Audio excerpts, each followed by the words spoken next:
day, ladies and gentlemen, little sisters and brothers. Today's video is intended to bust your whole heads wide open. What? Yeah, you deserve it. Why? Because you guys always doubt our history theories. So sit still while I find my range by asking you this question. When you read Matthew chapter 24, verse 22 in the KJV, you know, quote, "And except those days should be shortened, there should no flesh be saved, but for the elect's sake, those days shall be shortened." What do you perceive? Who, me? Well, seeing the word flesh in Greek is sarx, which means covers the bones, the body, used of natural or physical origin, born of natural generation. And the word saved in Greek is sozo, S-O-Z-O, which means to save, keep safe and sound, to rescue from danger or destruction. And seeing killing everyone on earth would be oxymoron to the evildoers' plans, nor is it mentioned in the Bible or even in conspiracy circles.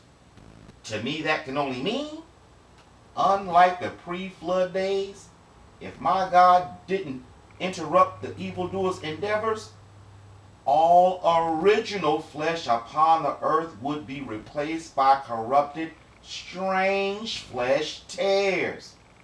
Now wait a minute. As you know, through the evidence of the scriptures and public history itself, I believe the mass majority of the replacements have already been accomplished. How? Through increments under the guise of regional disruptions. The problem is, they have their sights to replace the apple of my God's eyes next. In essence, the evildoers have cloning factories throughout the world, Central Africa, India/China, and the Americas, and for this understanding, the Black Sea area, that opens and closes on a schedule, which can only mean the mass majority of the people we see upon earth today are not of the seed of Adam and Eve. Saying that, allow me to ask you a question, gentle strangers. Is the IVY and I the only people who often wonder, where in Hades did all of the light-skinned people living in northern Africa/Arabia come from?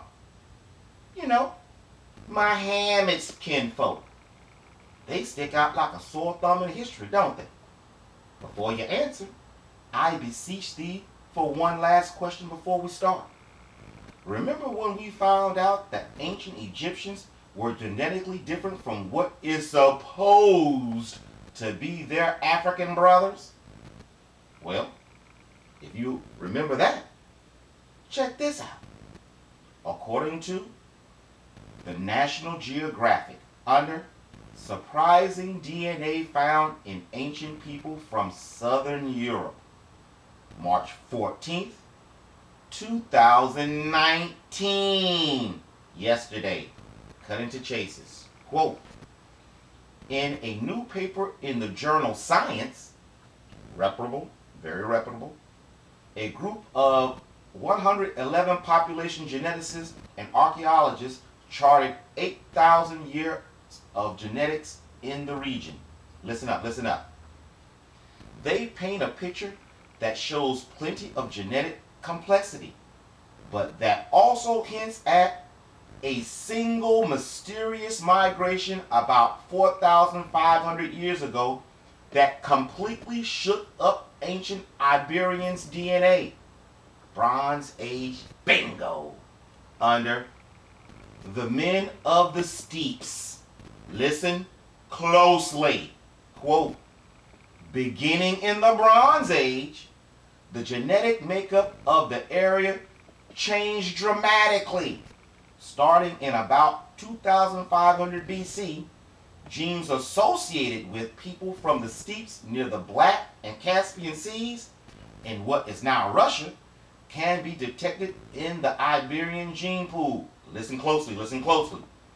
And from about 2500 BC, much of the population's DNA was replaced with that of steppe people. Stop. Bingo!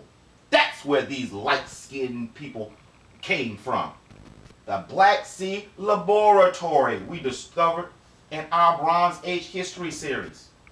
I mean, unless you are willing to say yet again that somehow, in some way, and out of the blue, all Iberian chicks got an insatiable craving to get pregnant from steppe cock. Unless you want to say that, just like our other discoveries, everyone we see on that side of the globe is new and fresh. I know everything I just said is correct because of what they say next. Listen closely. Quote, the steppe hypothesis holds that this group spread east into Asia and west into Europe at around the same time. And the current study shows that they made it to Iberia too. Listen closely for laboratory beginnings. Quote, though 60% of the region's total DNA remained the same, the Y chromosomes of the inhabitants were almost entirely replaced by 2000 BC. I'm going to read that again. Yep, I'm going to read that again. Quote, though 60% of the region's total DNA remained the same, the Y chromosomes of the inhabitants were almost entirely replaced by 2000 BC.